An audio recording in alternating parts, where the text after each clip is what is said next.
Nécessaire, que le Seigneur vous bénisse. Nous rendons encore les multiples actions de grâce à notre Seigneur pour l'être, le mouvement, le souffle qu'il nous a donné ces après-midi. Frères et sœurs, nous sommes là pour vous réveiller. Comme l'apôtre Paul dit, réveille-toi, toi qui dors, relève-toi d'entre les morts. Nous voulons donner les distinguos entre l'enlèvement de l'Église et le retour de Christ. Frères et sœurs, vous devez retenir, vous devez l'intérioriser. Vous devez l'écrire sur la table de votre cœur que sur cette terre, nous sommes étrangers et voyageurs. Nous sommes dans le monde, mais nous ne sommes pas de ce monde.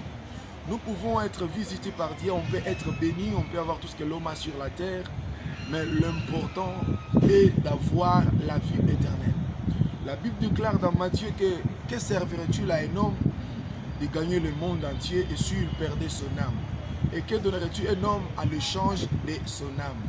Mes frères, le salut de l'âme de l'homme est très important. Tu peux être béni sur la terre, mais si tu ne gères pas bien ta bénédiction t'amène tout droit en enfer. Tu peux vivre mieux sur la terre, rouler carrosse avec des enfants, faire des voyages chaque semaine, faire tout. Mais l'important, c'est la vie éternelle. Alors la vie éternelle vient par le moyen des enseignements que nous recevons à l'église. Dans nos églises, on nous enseigne, on nous prépare parce qu'il y a l'enlèvement qui doit avoir lieu. Et il y a aussi un retour imminent, le retour de Christ. Numéro 1, c'est quoi l'enlèvement? L'enlèvement vient du verbe enlever, arracher, l'arrachement. C'est un système, c'est un phénomène qui aura lieu. Ça sera un phénomène universel où tous les chrétiens du monde qui auront le sceau de l'esprit, qui auront la marque de Christ sur leur visage et dans leur cœur, ces derniers seront enlevés, ils disparaîtront.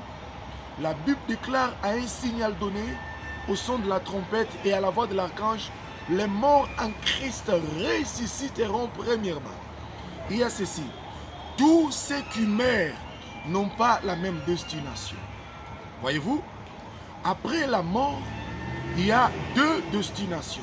Nous avons les lieux du repos et le séjour des morts. Matthieu chapitre 16. Le séjour des morts, c'est le lieu ou l'endroit où tous ceux qui meurent sans connaître Christ, il est mort, il est citoyen lambda, il ne connaît pas Dieu, il meurt dans le péché. Quand il meurt, il est recueilli par des démons qui l'acheminent tout droit dans le séjour des morts. Maintenant, les lieux du repos, comme le nom l'indique, les lieux du repos, c'est les lieux où tous les morts en Christ trouveront leur repos. Donc, tous ceux qui ont trouvé la mort, tous ceux qui sont morts, déjà, ils ont connu le Seigneur. Il était chrétien, il vivait dans la crainte de Dieu, craignant Dieu. Quand celui-ci meurt, il ne va plus descendre dans les séjours de mort. Quand bien même qu'avant le Christ, tous ceux qui mouraient descendaient dans les séjours de mort. Que vous soyez saint, que vous soyez prophète, que vous soyez nabi, que vous soyez pasteur, tout le monde, tous ceux qui mouraient avant Christ descendaient dans les séjours de mort. Nous avons l'exemple avec Samuel. Quand Saoul s'est vu abandonné par Dieu, s'est vu que Dieu ne le répondait plus, la Bible déclare qu'il est allé dans la maison d'un féticheur, d'une sorcière, dans la ville appelée la ville d'Endor. Là, il y avait une sorcière qui évoquait le mort. Et Saoul est entré, il a dit que non, évoque-moi l'esprit de Samuel. Donc cela revient à dire à cette époque-là, avant que le Christ ne meure, que vous soyez prophète, que vous soyez chrétien, que vous soyez qui que ce soit, quand vous tirez votre révérence, vous allez descendre tout droit dans le séjour de mort. C'est pourquoi la Bible déclare dans 1 Pierre que Christ est descendu dans la prison pour libérer ceux qui étaient liés autrefois. Tous les saints étaient liés. Les Abraham, les Élisée, tous les saints. Maintenant, quand Christ entre dans le séjour de mort, la Bible déclare un peuple habité dans les ténèbres, subitement il voit une lumière. Oui, tous les prophètes de l'ancienne alliance, tous qui mouraient avant que le Christ ne vienne, ils étaient accablés dans l'obscurité la plus profonde, dans les ténèbres, là où le diable faisait sa loi, là où le diable s'imposait. Tous étaient là. Mais un jour, quand Christ est mort, il a rendu l'âme à la croix. Alors il est descendu dans les séjours de mort pour une mission. Parce que dans les séjours de mort, il y avait les captifs. Il est descendu dans les séjours de mort pour libérer les captifs de tout ce qui mourait avant le Christ. Que ce soit Samuel, que ce soit les Abraham, tous ils étaient là. Maintenant, quand Christ ressuscite d'entre les morts, il ressuscite avec tous les captifs, ceux qui étaient liés par le diable, ceux qui étaient dans les séjours de mort. Christ sort avec eux. C'est pour cela notre ami le voleur de la croix, qui a été gracié, il dit, souviens-toi de moi quand tu viendras dans ta gloire. Et Christ dit quoi? Aujourd'hui même, je serai avec toi dans le paradis. Je veux tirer votre attention, frères et sœurs. Le paradis n'est pas à confondre avec l'éternité, là où il y a les trônes, ou là où Dieu siège. Le paradis, c'est un endroit approprié où Christ a inauguré afin de donner le repos à ceux qui meurent en lui.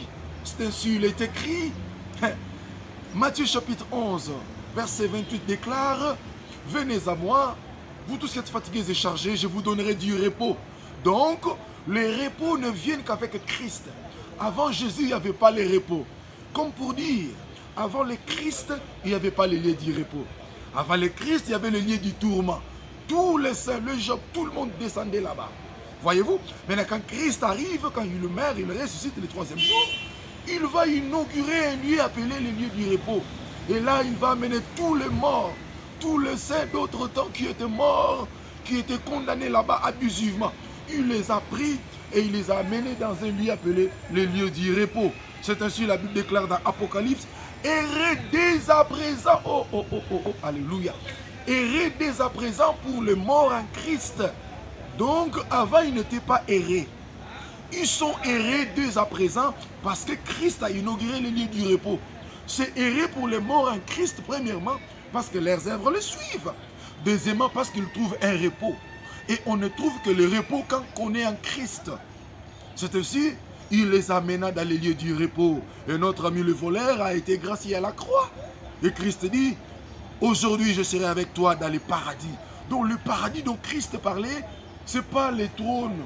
C'est pas autre, c'est dans un autre lieu, dans un QG bien planifié, bien préparé pour le saint, pour tous ceux qui meurent avant l'enlèvement.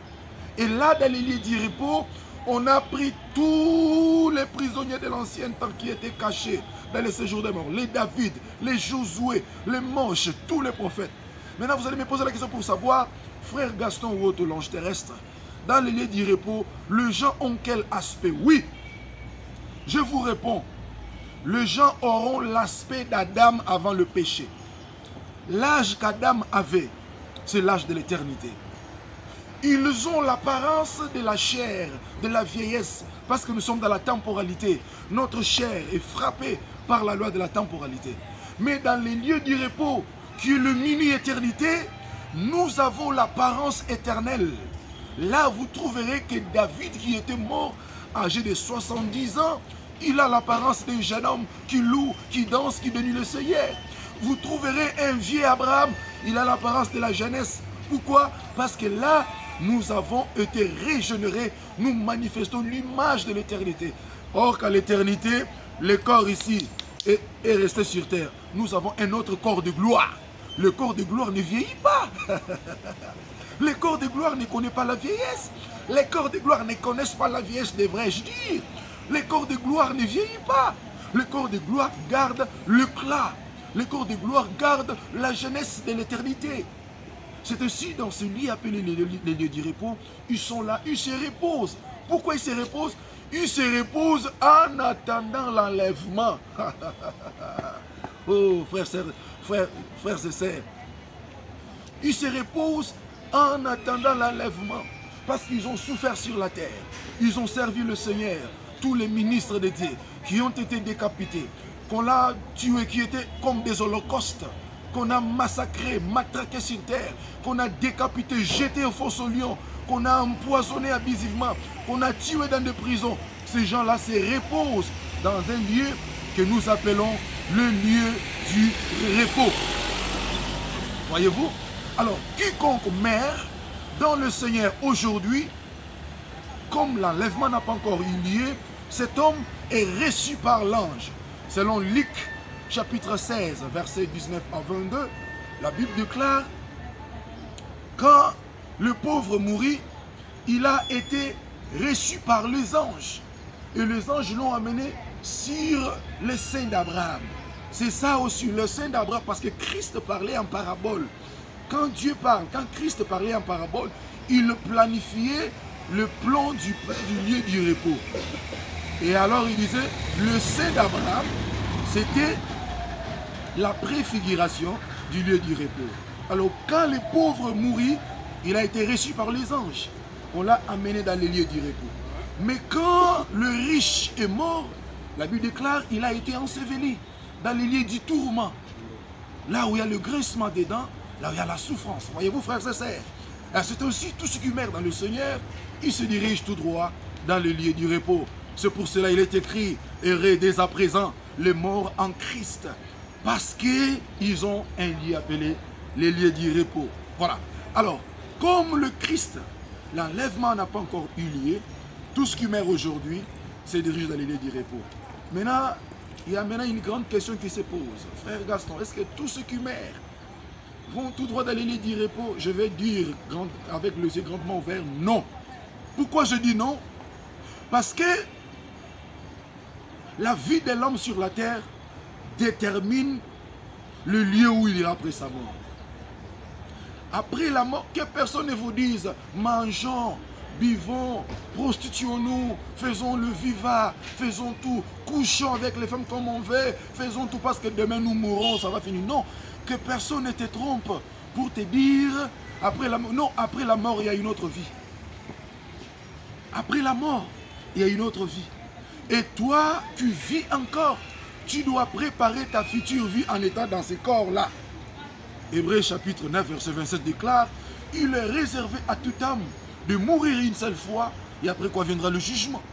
Voyez-vous? Donc si tu meurs, même si on appelait tout le prêtre du monde, même si on appelait lui-même le Yémé lui-même, il vient célébrer une messe pour dire, oh Éternel, prends cette âme. Non, ce sont des choses anti-bibliques. Voyez-vous? Il n'y a pas d'autre chance après la mort. Si tu meurs aujourd'hui sans connaître le Christ, mon frère, attends-toi que tu iras dans les séjours des morts, dans le lieu de graissement dedans. Tout se prépare quand on est dans la chair. Si tu meurs dans le péché, tu iras dans ce qu'on appelle les lieux, tu iras dans ce qu'on appelle l'avant-goût de l'enfer, parce que l'enfer n'a pas encore été inauguré, mais nous avons quand même néanmoins un lieu appelé le séjour des morts. Comme le nom indique, là où les morts séjournent, ils sont là, en attendant le jugement dernier, en attendant l'ordre de l'ouverture de l'enfer. Tout le mort qui se mord sans connaître Dieu, sans connaître Christ, il se dirige là. Voyez-vous? Donc, que personne ne t'amène des enseignements erronés pour dire, oh, ils nous ont promis que Christ va venir. Il nous a dit qu'il va venir jusqu'aujourd'hui. Où est son avènement? Vivons, faisons ce que... Non, tu dois contrôler ta vie, mon frère, ma sœur. Il y a une éternité qui t'attend. Il y a une vie éternelle que tu dois préparer. Si aujourd'hui tu meurs sans connaître Dieu, oh dommage, tu vas souffrir. Mais je suis ici pour te montrer un Dieu. Je suis ici pour te montrer un Seigneur. Il ne tient pas compte de ta vie passée, de tes péchés. Il est là, il te pardonne. Car il est écrit, le sang de Christ nous purifie, nous pardonne de tout péché. Même si tu avais tué, tu avais avorté, tu avais commis des choses abominables, le sang de Christ est à mesure de te sanctifier et de te laver. Donne ta vie au Seigneur. Accepte Jésus comme ton Seigneur et ton Sauveur. Parce que le temps ne joue pas à notre faveur. Le temps joue à notre défaveur. Alors tu dois saisir ce temps. Parce que le temps court. Le temps court. On dort, on se réveille. On dort, on se réveille. Qui te dit que si tu dors aujourd'hui, demain tu vas te réveiller? Qui te dit que tu arriveras au mois de mai ou au mois de juillet, où tu verras 2024, 2025, 2030? Qui te dit? C'est pourquoi tu dois te préparer. Maintenant, après toutes ces choses, il y a ce que nous appelons l'enlèvement de l'Église. Les chrétiens qui seront vivants sur la terre, qui craindront Dieu jusqu'à ce temps-là. La Bible déclare au son de la trompette, d'abord les morts en Christ ressusciteront. Pourquoi ils doivent ressusciter? Parce qu'ils ont subi la transformation. 1 Corinthiens chapitre 15 déclare, les corps mortels doivent revêtir l'immortalité. Le corps que nous avons ici, mes frères, c'est un corps mortel. Voyez-vous? C'est un corps mortel. Ce corps est appelé à revêtir de l'immortalité. Maintenant, ça doit passer par une transformation en un clin d'œil. Maintenant, les amis qui sont morts, ils sont déjà passés par la transformation. Alors, ils s'élèveront de leur tombe de manière époustouflante, de manière étonnante, qui crée la stupeur, qui crée la crainte, qui nous mettent la chair de poule. Pouf! Ils se lèvent de leur tombe, revêtus de notre gloire, revêtus de notre corps, le corps qu'avait notre Seigneur lors de la résurrection. Il pouvait plutôt qu'il apporte.